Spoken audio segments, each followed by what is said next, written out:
नमस्ते दोस्तों, मैं डॉक्टर धीरज भत्ते, हिंदी विभाग प्रमुख, संजीवनी महाविद्यालय चापोली, बीए द्वितीय वर्ष के ऐच्छिक हिंदी पाठ्यक्रम के अंतर्गत तृतीय सत्र का प्रश्न पत्र, निबंध तथा कथित गद्य इस 8वें ऐच्छिक प्रश्न पत्र के अंतर्गत हम कथ्यतर गद्य की एक रचना अशफाक के नाम पत्र, ये जो पत्र है इस पत्र को हमें आज देखना है। अशफाक के नाम पत्र इस रचना के या पत्र के जो लेखक है वो राम प्रसाद बिस्मिल है। इस स्लाइड में आपको जो दो फोटो दिखाई दे रही है, एक अशफाक उल्ला खां की है जिसके जीवन चरित्र पर आधारित ये पत्र लिखा गया है, और दूसरी जो फोटो है राम प्रसाद बिस्मिल की है, इस पत्र के लेखक की। ये दोनों भी भारतीय स्वतंत्रता आंदोलन की जो क्रांतिकारी धारा है उसके प्रमुख सेनानी थे। भारतीय स्वतंत्रता आंदोलन के अंतर्गत इन दोनों की दोस्ती है बहुत ही चर्चित रही है। और ये जो पत्र है राम प्रसाद बिस्मिल ने जिस समय ये जेल में थे उस समय उन्होंने अपनी जो आत्मकथा लिखी है उस आत्मकथा के अंतर्गत उन्होंने ये पत्र लिखा था अशफाक के नाम से, अपने मित्र के नाम से। तो हम आज के इस ताशिका में सर्वप्रथम राम प्रसाद बिस्मिल जो इस पत्र के पत्रकार है, लेखक है, उनके जीवन चरित्र की चर्चा करते हैं। उसके बाद अशफाक के संदर्भ में उन्होंने जो पत्र लिखा है उसकी हम चर्चा करते हैं।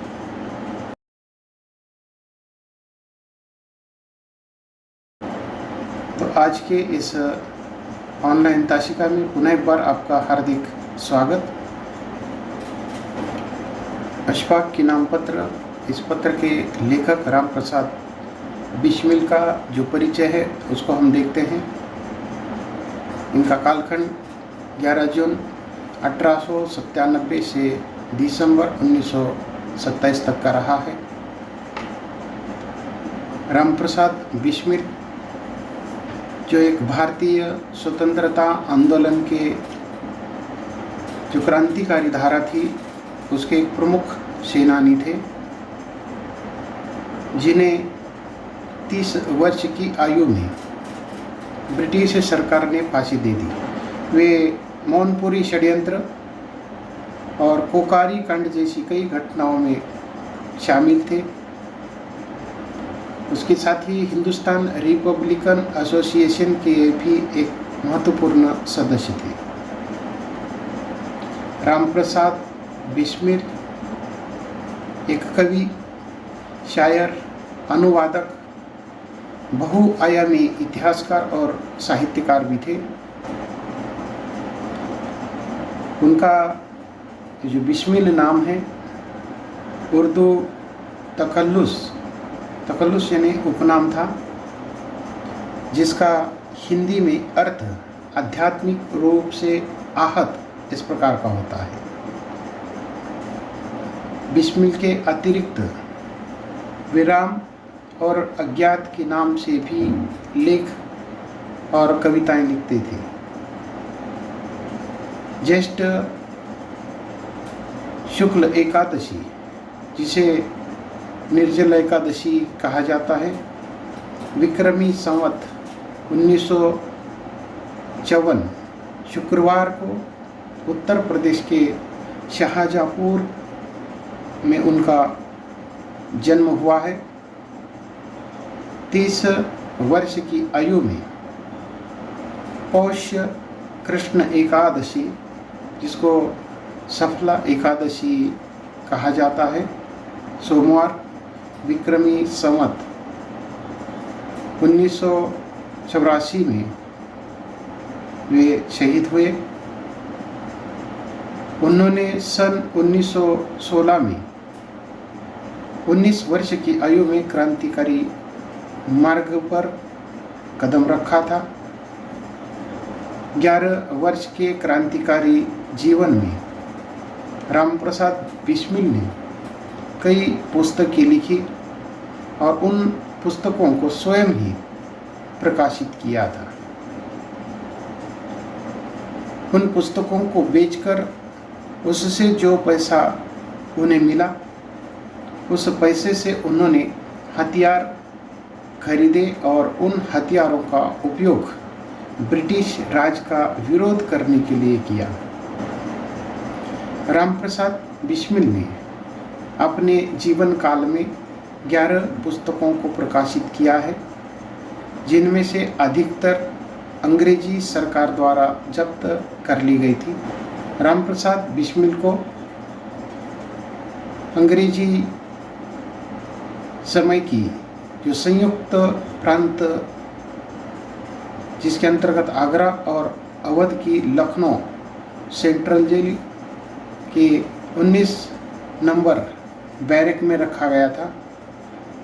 इसी जेल में उनके दल के अन्य साथियों को भी एक साथ रखकर उन सभी पर ब्रिटिश राज के विरुद्ध साजिश रचने का ऐतिहासिक मुकदमा चलाया गया था।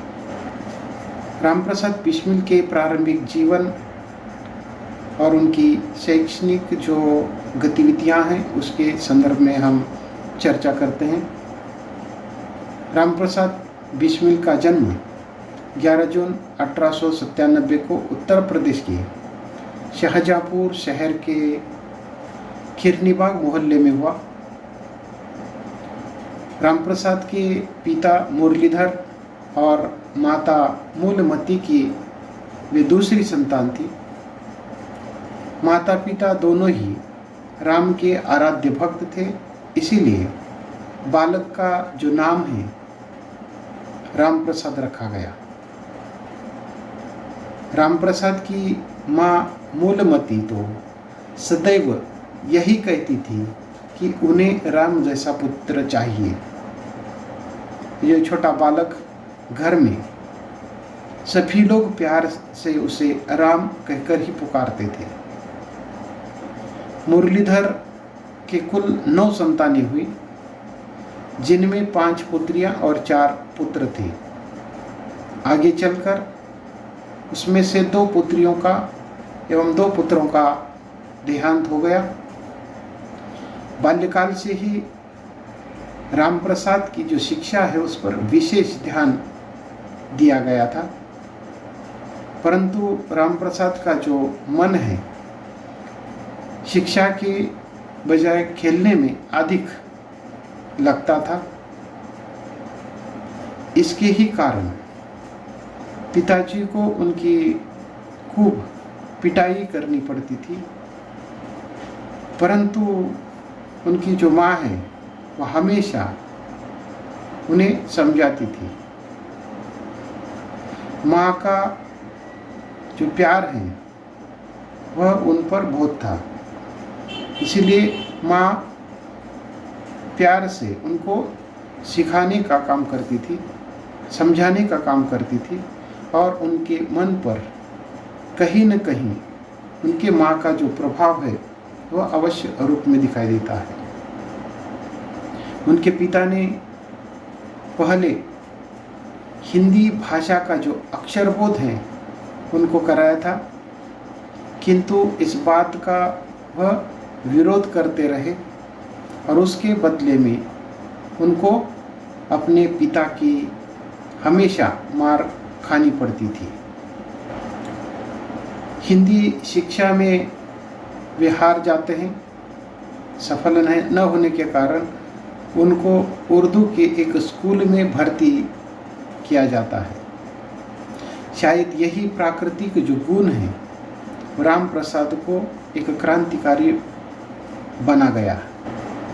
राम प्रसाद को लगभग 14 वर्ष की आयु से ही अपने पिता की संदूषी से रुपये चुराने की लत पड़ी थी। चुराए गए रुपये से वे कुछ उपन्यासों को खरीद कर वे पढ़ते थे और इस प्रकार उपन्यासों को पढ़ने का जो प्रारंभ है उन्होंने 14 वर्ष की आयु से किया था। उसके साथ ही सिगारेट पीना और भंग चढ़ाने की आदत भी राम प्रसाद बिस्मिल को लगी थी। कुल मिलाकर ये जो रुपये चोरी का ये जो सिलसिला है वह बहुत दिनों तक चलता रहा और राम प्रसाद धीरे धीरे उर्दू के प्रेम रस में परिपूर्ण जो उपन्यासों और गज़लों की पुस्तकें खरीदकर पढ़ने के आदी हो गए। संयोग से एक दिन भांग के नशे में होने के कारण राम प्रसाद की जो चोरी है वो पकड़ी गई। उस समय उनकी खूब पिटाई भी हुई। उपन्यास व अन्य किताबें फाड़ डाली गई, लेकिन रुपये चुराने की आदत नहीं छूटी। आगे चलकर जब उनको थोड़ी समझ आई तभी वे इस दुर्गुण से मुक्त हो गए। राम प्रसाद ने उर्दू मिडल की परीक्षा में सफल न होने के कारण या उत्तीर्ण न होने के कारण वे अंग्रेजी पढ़ना प्रारंभ करते हैं। साथ ही पड़ोस के एक पुजारी ने राम प्रसाद को पूजा पाठ की विधि का जो ज्ञान है वो करवाया था। ये जो पुजारी है एक बहुत ही सुलझे हुए विद्वान व्यक्ति थे। उनके व्यक्तित्व का जो प्रभाव है राम प्रसाद के जीवन पर पड़ा है। ये जो पुजारी है उस पुजारी के उपदेशों के कारण वे पूजा पाठ के साथ ब्रह्मचर्य का पालन भी करने लगा। पुजारी की देखा देखी राम प्रसाद ने व्यायाम करना भी प्रारंभ किया। किशोर अवस्था की जितनी भी जो कुभावनाएं थी, बुरी आदतें थी, मन में थी, वे धीरे धीरे छूटने लगी। केवल सिगारेट पीने की लत नहीं छूटी, परंतु वह भी कुछ दिनों के बाद विद्यालय के एक सहपाठी सुशील चंद्र सेन के सत्संगति से ये जो सिगारेट पीने की लत थी वह भी छूट गई। सिगारेट छूटने के बाद राम प्रसाद का जो मन है पढ़ाई में लगने लगा। बहुत ही शीघ्र ही वह अंग्रेजी के 5वें दर्जे में आ गए। राम प्रसाद में अप्रत्याशित परिवर्तन हो चुका था। तो इस प्रकार ये जो किशोरावस्था की जितनी भी जो कुभावनाएं हैं, बुरी आदतें हैं, वो धीरे धीरे पंडित जैसे या सुशील चंद्र सेन जैसे जो विद्वान व्यक्ति है उनके सत्संग में आने के कारण, उनके संपर्क में आने के कारण इस प्रकार की उनकी ये जो कुभावनाएं और बुरी आदतें हैं छूटने लगती हैं। तो इस प्रकार राम प्रसाद को व्यायाम या कसरत करने के कारण उनका शरीर सुंदर और बलिष्ठ हो गया। नियमित पूजा पाठ में वे समय व्यतीत करने लगे। इसी दौरान वह मंदिर में आने वाले एक मुंशी इंद्रजीत से उनका संपर्क होता है। मुंशी इंद्रजीत राम प्रसाद को आर्य समाज के संबंध में कुछ जानकारी बताते हैं और स्वामी दयानंद सरस्वती की लिखी हुई पुस्तक सत्यार्थ प्रकाश पढ़ने को देते हैं। सत्यार्थ प्रकाश के गंभीर अध्ययन के कारण रामप्रसाद बिस्मिल के जीवन पर आश्चर्यजनक प्रभाव पड़ता है। उसके बाद उनके जीवन का एक महत्वपूर्ण जो मोड़ है वो स्वामी सोमदेव से भेंट होने के कारण होता है। रामप्रसाद जब गवर्नमेंट स्कूल शाहजहाँपुर के 8वीं कक्षा के छात्र थे तभी संयोग से स्वामी सोमदेव का आर्य समाज भवन में आगमन हुआ था। मुंशी इंद्रतीत ने रामप्रसाद को स्वामी जी की सेवा में नियुक्त कर दिया। यहीं से उनके जीवन की दशा और दिशा दोनों में परिवर्तन प्रारंभ होता है। एक और सत्यार्थ प्रकाशन का गंभीर अध्ययन और दूसरी ओर सोमदेव के संपर्क में आने के कारण राजनीतिक विषयों पर खुली चर्चा होने लगी और इस चर्चा का उनके मन पर देश प्रेम की जो भावना है उसका बहुत ही गंभीर रूप में प्रभाव पड़ता है या उनके मन में देश प्रेम की जो भावना है वह जागृत होती है।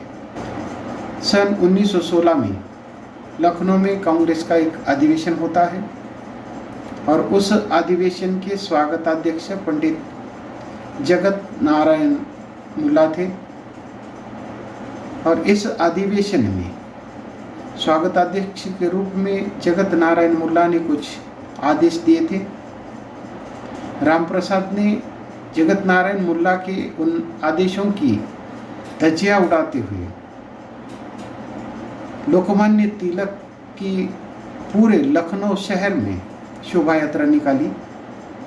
तो उस समय सभी नवयुवकों का जो ध्यान है रामप्रसाद की ये जो दृढ़ता की ओर जाता है।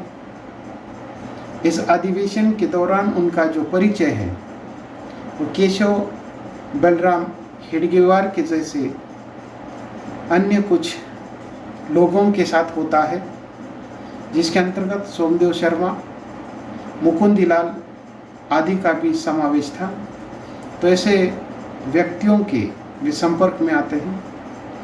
बाद में इन्हीं सोमदेव शर्मा ने किन्हीं सिद्ध गोपाल शुक्ल के साथ मिलकर नागरी साहित्य पुस्तकालय कानपुर से एक पुस्तक भी प्रकाशित की थी जिसका शीर्षक रखा गया था अमेरिका की स्वतंत्रता का इतिहास। और यह पुस्तक बाबू नरेश प्रसाद के प्रबंध से कुर्मी प्रेस लखनऊ में सन 1916 में प्रकाशित हुई थी। इस पुस्तक के प्रकाशित करने के संदर्भ में अपनी माता से उन्होंने जो 200 रुपये लिए उसका जो उल्लेख है उन्होंने अपनी आत्मकथा के अंतर्गत लिखा है। जैसे ही ये पुस्तक छपकर निकली अंग्रेज सरकार ने उस पुस्तक को जब्त किया। बाद में जब कोकारी कांड का अभियोग चला तो साक्षी के रूप में यही पुस्तक प्रस्तुत की गई थी। लेकिन आगे चलकर ये जो पुस्तक है संपादित करके सर्परोशी की तमन्ना नामक ग्रंथावली के तीसरे भाग में संकलित की जा चुकी है और 3 मूर्ति भवन पुस्तकालय नई दिल्ली सहित कई अन्य पुस्तकालयों में इस पुस्तक को देखा जा सकता है। आज के लिए बस इतना ही, हम यहाँ रुकते हैं। इसके अगले ताशिका में रामप्रसाद बिस्मिल एक बड़े साहित्यकार भी थे। उनके द्वारा कई पुस्तकों का साहित्य सृजन भी हुआ है। वे एक अच्छे लेखक थे और उन्होंने कई कविताएं, गज़लें और अन्य कुछ पुस्तकों की रचनाएं की है। तो उनमें से कुछ चर्चित जो पुस्तकें हैं उन पुस्तकों की हम चर्चा करते हैं। हम यहाँ रुकते हैं। धन्यवाद।